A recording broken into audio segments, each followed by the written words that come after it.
मित्र ने पूछा है कि जो होश के बारे में कहा गया है वो हम अपने कामकाज में, ऑफिस में, दुकान में कार्य करते समय कैसे आचरण में लाएं। होश में रहने पर ध्यान जाए तो काम कैसे हो। काम में होते हुए होश का क्या स्थान और साधना हो सकती है। दो तीन बातें ख्याल में लेनी चाहिए। एक, होश कोई अलग प्रक्रिया नहीं है। आप भोजन कर रहे हैं तो होश कोई अलग प्रक्रिया नहीं है कि भोजन करने में बाधा डाले। जैसे मैं आपसे कहूं कि भोजन करें और दौड़ें, तो दोनों में से एक ही हो सकेगा, दौड़ना या भोजन करना। आपसे मैं कहूं कि दफ्तर जाएं तब सोएं, तो दोनों एक ही हो सकेगा, सोएं या दफ्तर जाएं। होश कोई प्रतियोगी प्रक्रिया नहीं है। भोजन कर सकते हैं होश रखते हुए या बेहोशी में। होश भोजन की करने में बाधा नहीं बनेगा। होश का अर्थ इतना ही है कि भोजन करते समय मन कहीं और ना जाए, भोजन करने में ही हो। मन कहीं और चला जाए तो भोजन बेहोश हो जाएगा। आप भोजन कर रहे हैं और मन दफ्तर में चला गया है। शरीर भोजन की टेबल पर, मन दफ्तर में है, तो ना तो दफ्तर में हैं आप क्योंकि वहां आप हैं नहीं, और ना भोजन की टेबल पर हैं आप क्योंकि मन वहां नहीं रहा। तो वो जो भोजन कर रहे हैं वो बेहोश है, आपके बिना हो रहा है। इस बेहोशी को तोड़ने की प्रक्रिया है होश।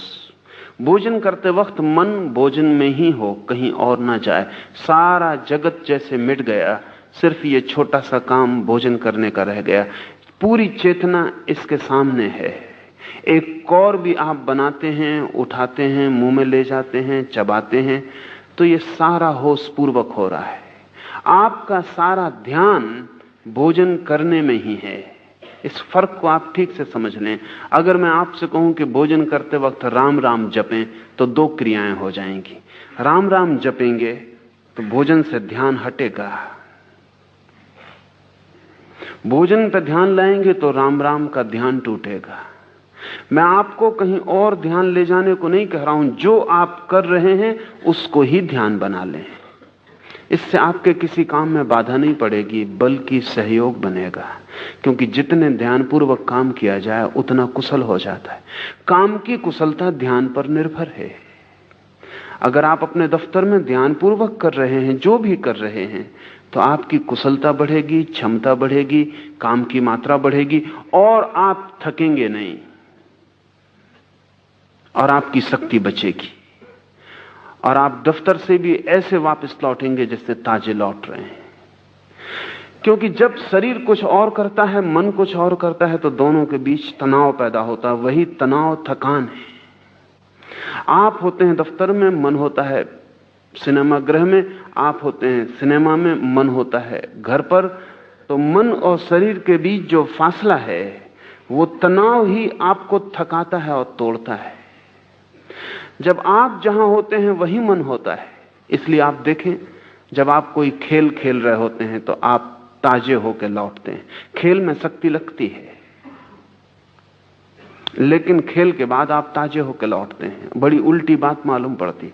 आप बैडमिंटन खेल रहे हैं, कि आप कबड्डी खेल रहे हैं, या कुछ भी, या बच्चों के साथ बगीचे में दौड़ रहे हैं, शक्ति व्यय हो रही है, लेकिन इस दौड़ने के बाद आप ताजे होते हैं। और यही काम अगर आपको करना पड़े तो आप थकते हैं।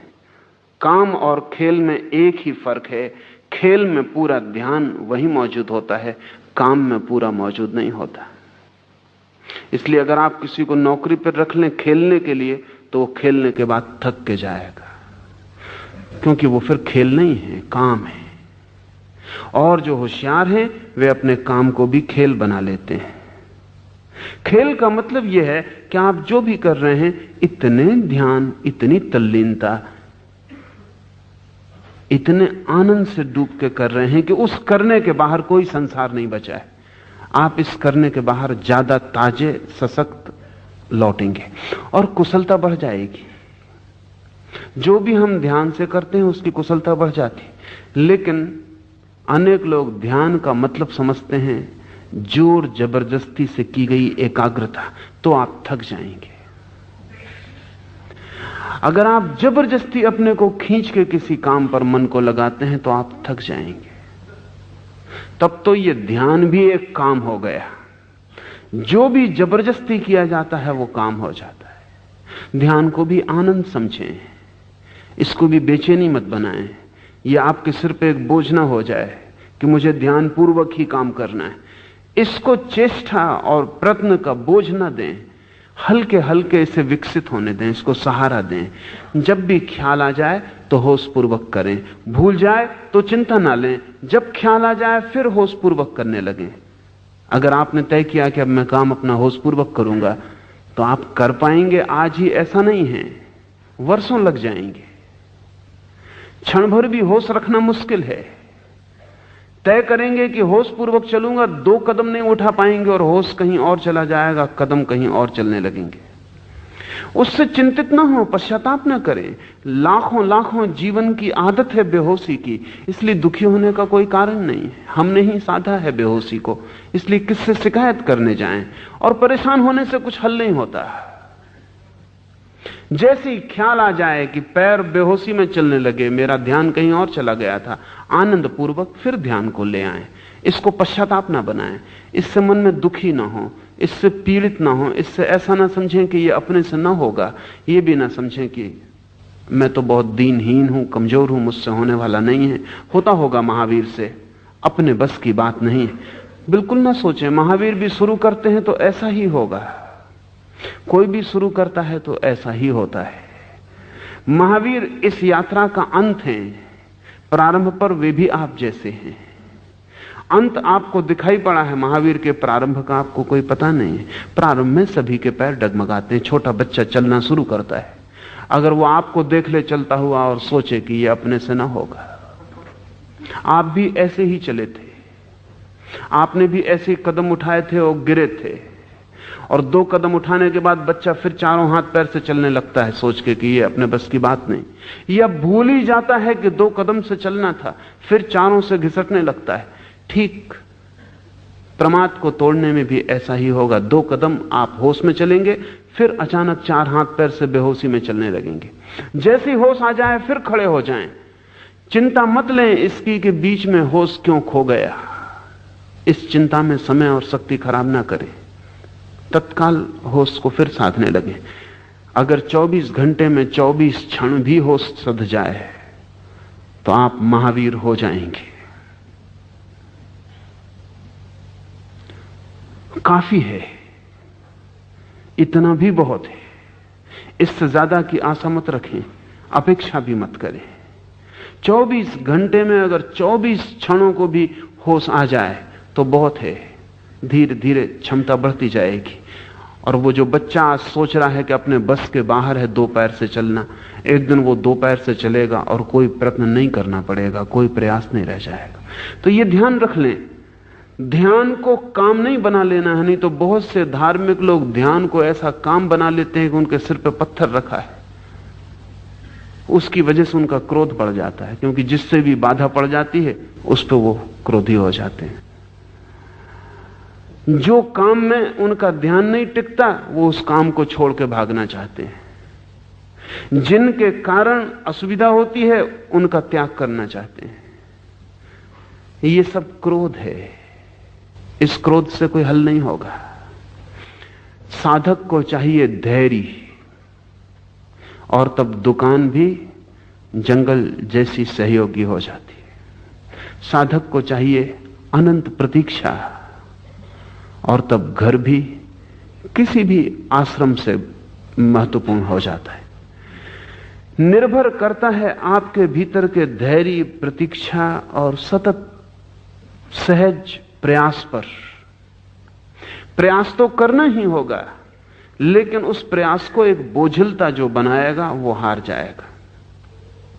जीवन में जो भी महत्वपूर्ण है वो प्रतीक्षा से, सहजता से, बिना बोझ बनाए प्रयास से उपलब्ध होता है। सच तो यह है कि हम कोई भी चीज आज भी कर सकते हैं, लेकिन अधैर्य ही हमारा बाधा बन जाता है। उससे उदासी आती है, निराशा आती है, हताशा पकड़ती है, और आदमी सोचता है नहीं, ये अपने से ना हो सकेगा। ये जो बार बार हताशा पकड़ती है, ये अहंकार का लक्षण है। आप अपने से बहुत अपेक्षा कर लेते हैं पहले ही, फिर उतनी पूरी नहीं होती। वो अपेक्षा आपका अहंकार है। एक क्षण भी हो सधता है तो बहुत है। एक क्षण जो सधता है, कल 2 क्षण भी सध जाएगा। और ध्यान रहे, एक क्षण से ज्यादा तो आदमी के हाथ में कभी होता नहीं।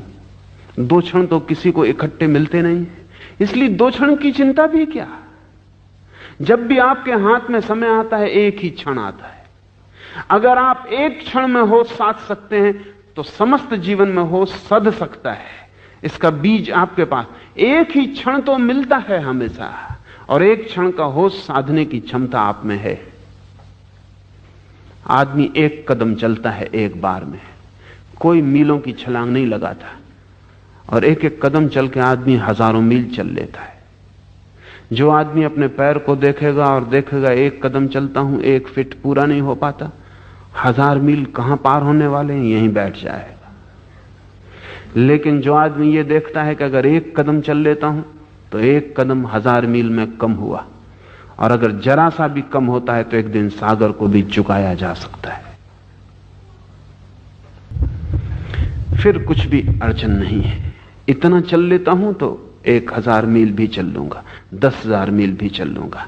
लाओ त्से ने कहा है, पहले कदम को उठाने में जो समर्थ हो गया, अंतिम बहुत दूर नहीं है, कितना ही दूर हो। जिसने पहला उठा लिया वो अंतिम भी उठा लेगा। पहले में ही अड़चन है, अंतिम में अड़चन नहीं है। जो पहले पर ही थक के बैठ गया, निश्चित ही वो अंतिम नहीं उठा पाता है। पहला कदम आधी यात्रा है, चाहे यात्रा कितनी ही बड़ी क्यों ना हो। जिसने पहले कदम के रहस्य को समझ लिया, वो चलने की तरकीब समझ गया, विज्ञान समझ गया। एक एक कदम उठाए जाना है, एक एक पल को प्रमाद से मुक्त करते जाना है। जो भी करते हो होशपूर्वक करें। होश अलग काम नहीं है, उस काम को ही ध्यान बना लें। महावीर और बुद्ध इस मामले में अनूठे हैं। दुनिया में और जो साधन पद्धतियां हैं, वे सब ध्यान को अलग काम बनाती हैं। वे कहती हैं रास्ते पर चलो तो राम को स्मरण करते रहो।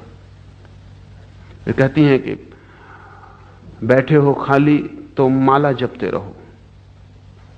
कोई भी पल ऐसा ना जाए जो प्रभु स्मरण से खाली हो। इसका मतलब हुआ कि जिंदगी का काम एक तरफ चलता रहेगा और भीतर एक नए काम की धारा शुरू करनी पड़ेगी। महावीर और बुद्ध इस मामले में बहुत भिन्न हैं।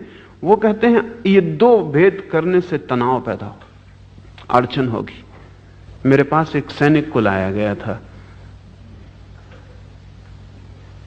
सैनिक था, सैनिक के ढंग का उसका अनुशासन था मन का। फिर उसने किसी से मंत्र ले लिया, तो जैसा वो अपने सेना में आज्ञा मानता था, वैसे ही उसने अपने गुरु की भी आज्ञा मानी और मंत्र को 24 घंटे रटने लगा। अभ्यास हो गया, 2-3 महीने में मंत्र अभ्यस्त हो गया। तब बड़ी अड़चनें शुरू हुई। उसकी नींद खो गई, क्योंकि वो मंत्र को जपता ही रहता। धीरे धीरे नींद मुश्किल हो गई, क्योंकि मंत्र चले तो नींद कैसे चले। फिर धीरे धीरे रास्ते पे चलते वक्त उसे भ्रम पैदा होने लगे। कार का हॉर्न बज रहा है, उसे सुनाई ना पड़े, क्योंकि वहां भीतर मंत्र चल रहा है। वो इतना एकाग्र होकर मंत्र सुनने लगा कि कार का हॉर्न कैसे सुनाई पड़े। उसकी मिलिट्री में उसका कैप्टन आज्ञा दे रहा है बाएं घूम जाओ, वो खड़ा ही रहे। उस भीतर तो वो कुछ और कर रहा है। उसे मेरे पास लाए। मैंने पूछा कि तुम क्या कर रहे हो, इसमें तुम पागल हो जाओगे। उसने कहा अब तो कोई उपाय नहीं है, अब तो मैं ना भी जपूं राम राम, भीतर का मंत्र ना भी जपूं तो भी चलता रहता है। मैं अगर उसे छोड़ भी दूं तो मेरा मामला नहीं है। अब उसने मुझे पकड़ लिया है, मैं खाली भी बैठ जाऊं तो कोई फर्क नहीं पड़ता, मंत्र चलता है। इस तरह की कोई भी साधना पद्धति जीवन में उपद्रव पैदा कर सकती है, क्योंकि जीवन की एक धारा है और एक नई धारा आप पैदा कर लेते हैं। जीवन ही काफी बोझिल है और एक नई धारा तनाव पैदा करेगी। और अगर इन दोनों धाराओं में विरोध है तो आप अड़चन में पड़ जाएंगे। महावीर और बुद्ध अलग धारा पैदा करने के पक्ष में नहीं है। वो कहते हैं जीवन की जो धारा है इसी धारा पर ध्यान को लगाओ, इसमें भेद मत पैदा करो, द्वैत पैदा मत करो। ध्यान ही चाहिए ना, तो राम राम पर ध्यान रखते हो, क्या सवाल हुआ? श्वास चलती है, इसी पर ध्यान रख लो। ध्यान ही बढ़ाना है तो एक मंत्र पर ध्यान बढ़ाते हो, पैर चल रहे हैं ये भी मंत्र है, इसी पर ध्यान को कर लो। भीतर कुछ गुनगुनाओगे उस पर ध्यान करना है, बाजार पूरा गुनगुना रहा है, चारों तरफ शोरगुल हो रहा है, इसी पर ध्यान कर लो। ध्यान को अलग क्रिया मत बनाओ, विपरीत क्रिया मत बनाओ। जो चल रहा है, मौजूद है, उसको ही ध्यान का ऑब्जेक्ट, उसको ही ध्यान का विषय बना लो। और तब इस अर्थों में महावीर की पद्धति जीवन विरोधी नहीं है और जीवन में कोई अड़चन खड़ी नहीं करती। महावीर ने सीधी सी बात कही, चलो तो होश पूर्वक, बैठो तो होश पूर्वक, उठो तो होश पूर्वक, भोजन करो तो होश पूर्वक। जो भी तुम कर रहे हो जीवन की क्षुद्रतम क्रिया, उसको भी होश पूर्वक किए चले जाओ। क्रिया में बाधा ना पड़ेगी, क्रिया में कुशलता बढ़ेगी और होश भी साथ साथ विकसित होता चला जाएगा। एक दिन तुम पाओगे सारा जीवन होश का एक दीप स्तंभ बन गया, तुम्हारे भीतर सब होशपूर्ण हो गया है।